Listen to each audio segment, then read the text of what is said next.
देखिए पत्नी, अगर बात करें यहाँ पर दोनों की पत्नियां आप देख रहे हैं यहाँ पर तस्वीर में, अतीक की पत्नी शाइस्ता और मुख्तार अंसारी की आफशा।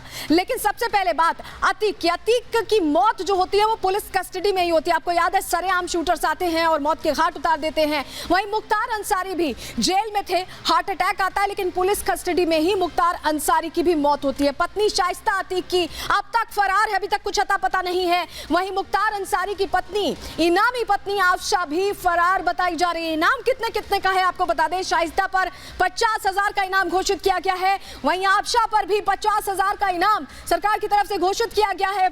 जल्दी ही पकड़ने की कोशिश हो रही है, लेकिन दोनों ही लापता हैं। शाइस्ता पर 6 केसेस दर्ज हैं, लेकिन आफशा पर उससे भी ज्यादा 13 मुकदमे आफशा अंसारी पर चल रहे हैं अलग अलग मामलों में, जिसमें आपराधिक आरोप है। अतीक के जनाजे में उस वक्त शाइस्ता परवीन नहीं पहुंची थी और आज यह सवाल बरकरार है कि क्या अब मुख्तार अंसारी के जनाजे में उनकी पत्नी आफशा पहुंचेंगी या नहीं। किसी की मौत की खबर अक्सर दुख देती है, लेकिन यहाँ पर जो सताए हुए थे, जिन्होंने दहशत झेली, जिन्होंने वो आतंक देखा, वो खुशी मना रहे हैं, क्योंकि डर के साए से अलग उनके लिए यह खबर एक नए सवेरे की तरह थी। ऐसा हम क्यों कह रहे हैं, इस रिपोर्ट को देखिए और समझिए।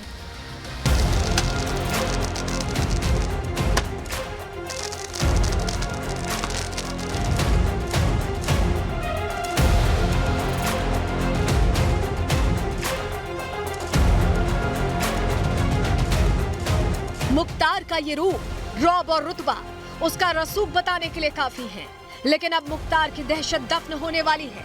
मुख्तार अंसारी के अंत का सच सामने आते ही उसके सताए लोगों के घर खुशियां छा गई। पीड़ित होली दिवाली मनाने लगे।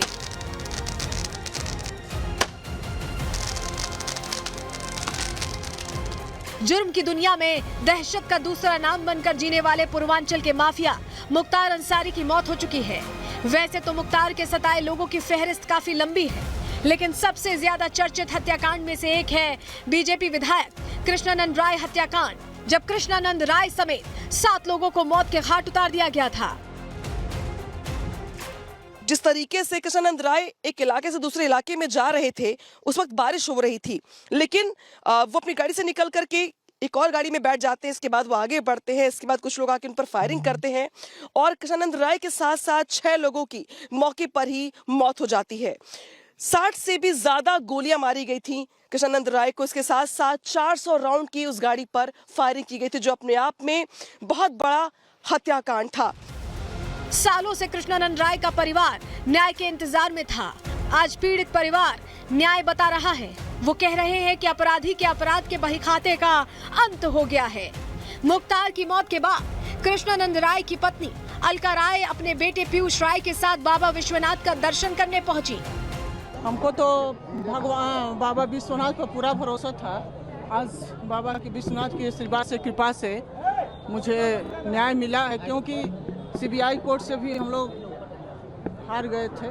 आज योगी और मोदी जी का देन है जो कि आज हमको न्याय मिला है। बस ये बाबा गोरखनाथ, बाबा विश्वनाथ का आशीर्वाद है जो हम माँ बेटी को मिला है, बस उसकी के लिए कुछ सर, जो जिस तरीके से तो आप दिवाली मनाइए, एक बहुत बड़े अधिकारी काम। 29 नवंबर 2005 को 7 से 8 लोग एक कार्यक्रम से लौट रहे थे। इसी दौरान बीजेपी विधायक कृष्णानंद राय के काफिले पर 500 राउंड फायरिंग की गई, जिसमें कृष्णानंद राय समेत 7 लोगों की मौके पर ही मौत हो गई। अब 19 साल के लंबे इंतजार के बाद सभी पीड़ित परिवारों में खुशी का माहौल है। हम छोटे बेटे हैं, उस समय हमारा जन्म हुआ था, हम 1 वर्ष के थे, अपने पिताजी को देखे भी नहीं थे उस समय अभी। हाँ, हमें बहुत खुशी की बात है। आज जो हुआ है बहुत खुशी जता रहे। हम लोग पटाखा लाए उसी के लिए, फोड़ने के लिए, यहाँ पे खुशी जताने के लिए। तो आप लोग यहाँ पे आतिशबाजी करने हैं? जी जी, बहुत अच्छे से देखते हैं, बहुत खुशी की बात है जी। क्यों?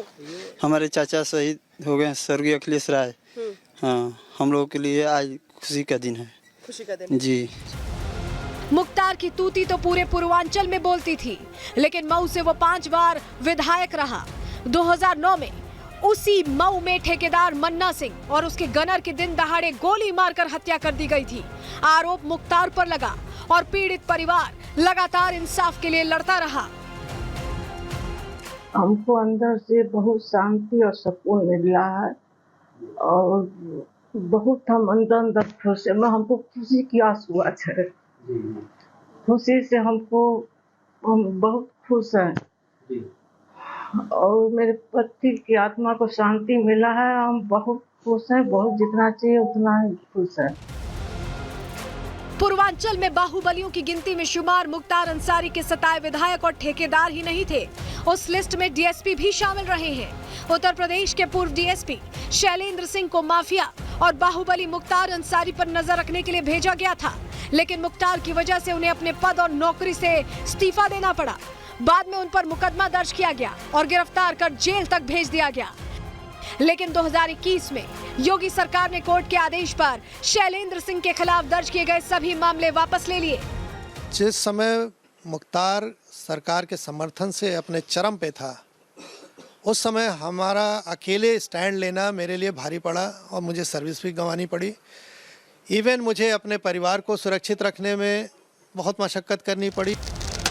गैंगस्टर मुख्तार अंसारी की मौत पर कहीं खुशी है तो कहीं गम भी है।